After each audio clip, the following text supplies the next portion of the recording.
Alam mo ba kung ano yung nag-iisang trabaho na sobrang hirap? Yung pinakamahirap na trabaho? Trabaho na araw-araw OT? Trabaho na araw-araw paggising mo pa lang kailangan tatrabahuhin mo na? Trabaho na walang pahinga? Trabaho na walang sahod? Merong ganyan. Merong ganyan, di lang napapansin. Hindi lang napag-uusapan. Alam mo kung ano yon? Pagiging housewife. Di ba? Pagiging magbahay. Pagiging isang ina. Totoo, di ba? Nananawagan ako sa lahat ng nanay dito, lahat ng may bahay dito, lahat ng may anak dito. Panoorin nyo tong video na to kung tama lahat ng sasabihin ko. Napakahirap pala talaga maging isang housewife, ano?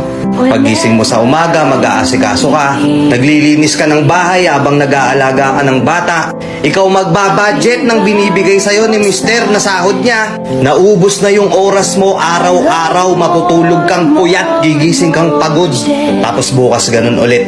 Aasikasuhin mo yung bahay, aasikasuhin mo yung bata, magluluto ka, maglalaba ka, maglilinis ka, mamamalansya ka, maghuhugas ka ng pinagkainan, ikaw gagalaw sa buong bahay.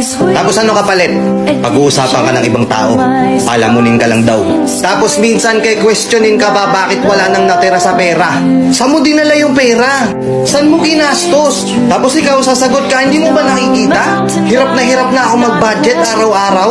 Kay questionin ka pa, hahanapan ka pa.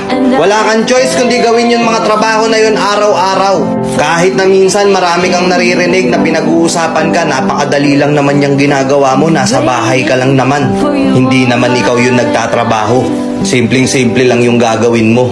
Gusto ko lang malaman ng lahat ng mga nanonood dito na huwag niyong minamaliit yung mga babae porket nasa bahay lang sila.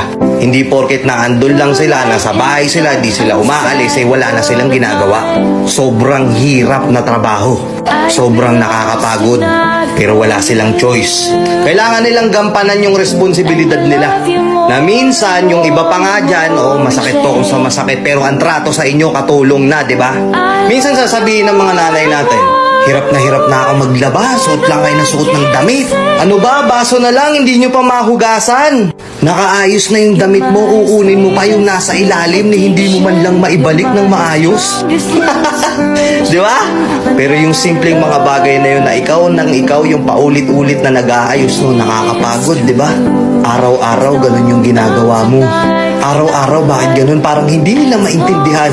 Tapos ikaw pa yung ituturing na walang kwenta sa bahay. Ikaw pa yung sasabihan na hayahay. Mga tol, alagaan nyo din yung mga asawa nyo. Hindi porket bumili ka ng bagong electric fan, hindi porket bumili ka ng aircon, hindi porket bumili ka ng bagong washing machine, reward mo na yun sa misis mo, hindi. Ikaw pa rin naman makikinabang nun eh. Regaluhan mo din kahit paminsan-minsan na mga bagay na marirealize niya na na-appreciate mo yung ginagawa niya. Igala mo, dalin mo sa salon, sa spa, bilan mo ng isang bagay na wala naman talagang kinalaman sa bahay para lang sa kanya. Simpleng ganun, masaya na yan. Lahat ng pagod, tanggal yan. Tama, di ba mga madam? Itong video na to para to sa lahat ng kababaihan, sa lahat ng nasa bahay. Isang trabahong hindi mo pwedeng hindian. Isang trabahong walang sahod pero hindi ka pwedeng mag-resign. Isang trabahong napakahirap pero marami silang nasasabi sa'yo. Mga madam, pakatatag lang ha. Kung kinakailangang iparinig nyo to sa mga kasama nyo sa bahay, iparinig nyo. Baka sakaling magbago yung pagtingin sa inyo. Baka sakaling matauhan at maintindihan kung gaano kahirap yung pagiging housewife sa bahay nyo. Baka kasi hindi nila naiintindihan na kahit araw-araw mong sinasabi sa kanila kung gaano kakapagod sa kanila, wala silang pakialam. Baka sakali pag narinig nila tong mensahe sa video na to, maintindihan nila. Alagaan nyo si misis. Asawa yung kinuha mo, hindi katulong. Kuha! Let's go!